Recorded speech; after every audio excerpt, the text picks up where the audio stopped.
Meeting KCR meeting కోసం. KCR meeting ఆ, మరి ఏం మాట్లాడదాం అనుకుంటున్నారు, మరి ఏం మాట్లాడబోతున్నారు కేసీఆర్? ఇక మళ్ళా మనకి కేసీఆర్ వస్తే బాగానే అనుకుంటున్నాం. చూస్తానంటారు మరి. రావాలని కోరికలు.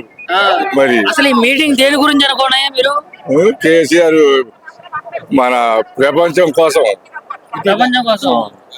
ఆ, కోదాడ నియోజకవర్గం నుంచి మేము బొల్లమల్ల గారి నాయకత్వంలో ఇక్కడికి 3000 మంది, నియోజకవర్గం నుంచి 3000 మంది 50 బస్సుల ద్వారా అందరం బయలుదేరాం. కొంతమంది సొంత కార్లతో బయలుదేరాం, కొంతమంది ఉన్నోళ్ళు. బీఆర్ఎస్ పార్టీ 25 రైతోత్సవ సందర్భంగా మేము ఇక్కడికి వచ్చాము.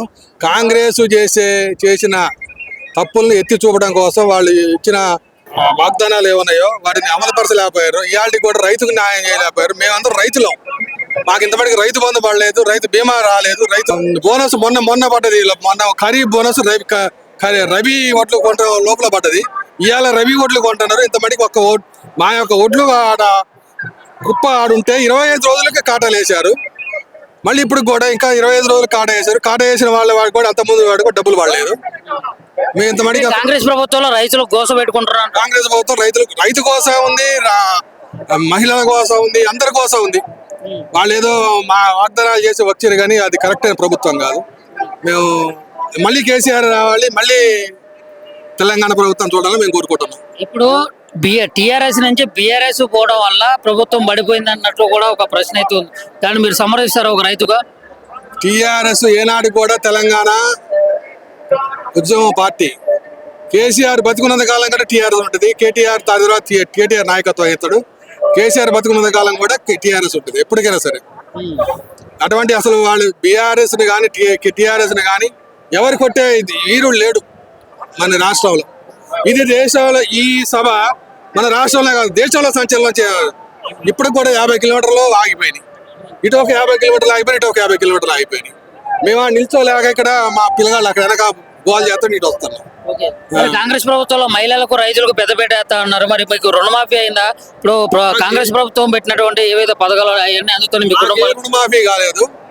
మహిళలకి 2000 రూపాయలు 4000 రూపాయలు 2000 రూపాయలు చేతులు పెట్టారు. తులమంగారు మహిళ కళ్యాణ లక్ష్మికి చెక్కుల కోసం తులమంగారు ఉన్న కళ్యాణ లక్ష్మి చెక్కులే మనం బీఆర్ఎస్ పార్టీలో సంతకాలు, ఎమ్మెల్యేల సంతకాలు పెట్టిన డబ్బులు ఇప్పుడు దాకా వచ్చినాయి. ఇప్పుడు వీళ్ళు సంతకాలు పెట్టి ఎప్పుడు వస్తే తెలియదు. కేసీఆర్ కిట్టే పని చేసిండు. కేసీఆర్ కిట్టే పని చేసిండు. ఆడపిల్లలకు 12,000, మగ పిల్లగానికి 13,000 ఇచ్చేది. అవన్నీ ఆమెలు వడ్డీ కానీ ఆమెలు ఇచ్చాడు. సీటు కావాలి, 3 రోజులు మోయాలి ఢిల్లీకి, అంతే. మీ నియోజకవర్గంలో ఎట్లా ఉండబోతుంది మరి? గొల్ల మల్లయ్య యాదవ్ గారు ఎమ్మెల్యే గారు చాలా కష్టపడతాడు. ఇంత ముందు కూడా బాగా కష్టపడ్డాడు. కష్టపడ్డదానికి వాడు ఫలితం ఇంటికి తీసుకుపోయి చెక్కులు ఇచ్చి వచ్చాను అన్నాలు పెట్టి. కానీ అదేదో వేవ్ తోలింది, అట్లా అయిపోయింది. తర్వాత ఇక హైదరాబాద్ మంత్రి ఎమ్మెల్యే అయిపోయారు, మాకు హైదరాబాద్ మంత్రి అయిపోయారు ఆయన. అయితే ఇక్కడ చూసుకున్నట్లయితే సొంతం ఉన్న రైతున్నా కానీ కేసీఆర్ గారు ప్రజల కోసం, ప్రజలతో మాట్లాడటానికి కోసం రాకుండా ఈ రోజు ఏదో ఉత్సవాలు అన్నట్లు బయటకు వచ్చి ఈ రోజు మాట్లాడటానికి వచ్చిందని చెప్పి అంటా ఉన్నారు. దానికి ఏం చెప్పు? వారి ప్రభుత్వంలో జరిగిన లోపాలని ఈ రోజు 15 నెలల రూపాయలు ఎత్తి చూపడం కోసం వాళ్ళు వచ్చారు. ఈ రోజు నుంచి వాళ్ళకు ఎట్టి పరిస్థితుల్లో కూడా ఇవాళ నుంచి కానొస్తుంది వాళ్ళకి.